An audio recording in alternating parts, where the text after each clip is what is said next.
నా YouTube channel చూస్తున్న మీ అందరికీ స్వాగతం, సుస్వాగతం.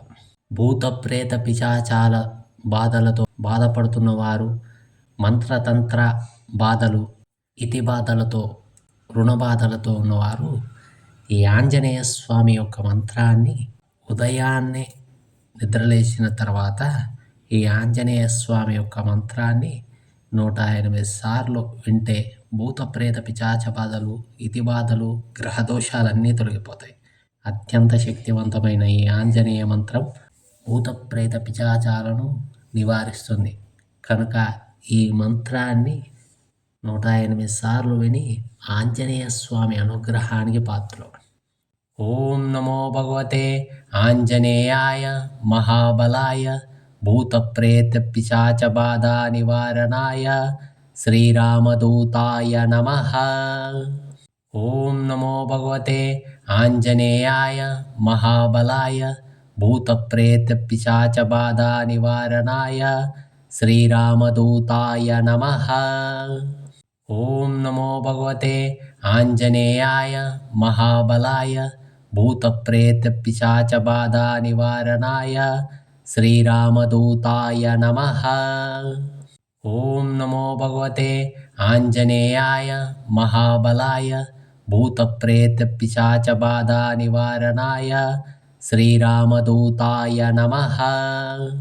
ఓం నమో భగవతే ఆంజనేయాయ మహాబలాయ భూత ప్రేత పిశాచ బాధా నివారణాయ శ్రీరామదూతాయ నమః. ఓం నమో భగవతే ఆంజనేయాయ మహాబలాయ భూత ప్రేత పిశాచ బాధా నివారణాయ శ్రీరామదూతాయ నమః. ఓం నమో భగవతే ఆంజనేయాయ మహాబలాయ భూత ప్రేత పిశాచ బాధా నివారణాయ శ్రీరామదూతాయ నమః.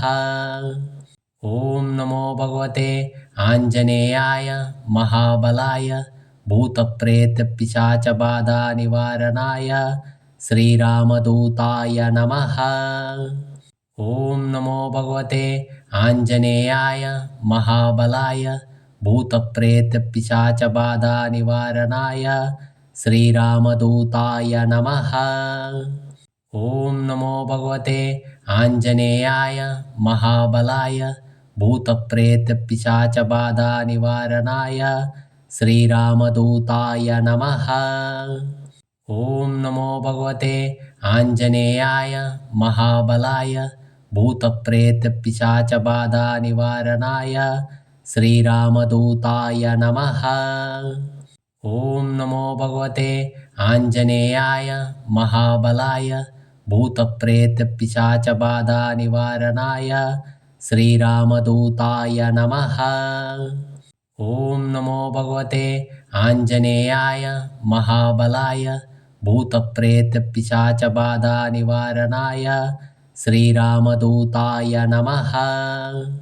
ఓం నమో భగవతే ఆంజనేయాయ మహాబలాయ భూత ప్రేత పిశాచ బాధా నివారణాయ శ్రీరామదూతాయ నమః.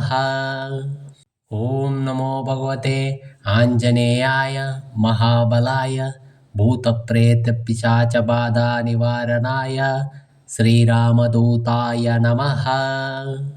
ఓం నమో భగవతే ఆంజనేయాయ మహాబలాయ భూత ప్రేత పిశాచ బాధా నివారణాయ శ్రీరామదూతాయ నమః. ఓం నమో భగవతే ఆంజనేయాయ మహాబలాయ భూత ప్రేత పిశాచ బాధా నివారణాయ శ్రీరామదూతాయ నమః.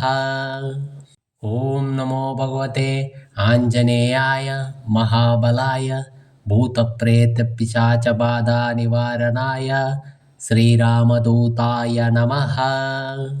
ఓం నమో భగవతే ఆంజనేయాయ మహాబలాయ భూత ప్రేత పిశాచ బాధా నివారణాయ శ్రీరామదూతాయ నమః. ఓం నమో భగవతే ఆంజనేయాయ మహాబలాయ భూత ప్రేత పిశాచ బాధా నివారణాయ శ్రీరామదూతాయ నమః. ఓం నమో భగవతే आञ्जनेयाय महाबलाय भूतप्रेतपिशाचबाधानिवारणाय श्रीरामदूताय नमः। ॐ नमो भगवते आञ्जनेयाय महाबलाय भूतप्रेतपिशाचबाधानिवारणाय श्रीरामदूताय नमः। ॐ नमो भगवते आञ्जनेयाय महाबलाय भूतप्रेतपिशाचबाधानिवारणाय श्रीरामदूताय नमः। ॐ नमो भगवते आञ्जनेयाय महाबलाय भूतप्रेतपिशाचबाधानिवारणाय श्रीरामदूताय नमः।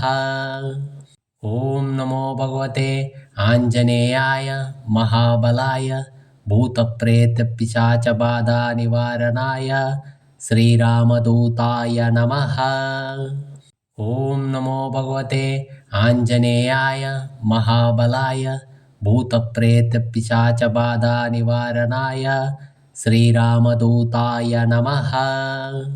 ॐ नमो भगवते आञ्जनेयाय महाबलाय भूतप्रेतपिशाचबाधानिवारणाय श्रीरामदूताय नमः। ॐ नमो भगवते आञ्जनेयाय महाबलाय भूतप्रेतपिशाचबाधानिवारणाय श्रीरामदूताय नमः। ॐ नमो भगवते आञ्जनेयाय महाबलाय भूतप्रेतपिशाचबाधानिवारणाय श्रीरामदूताय नमः।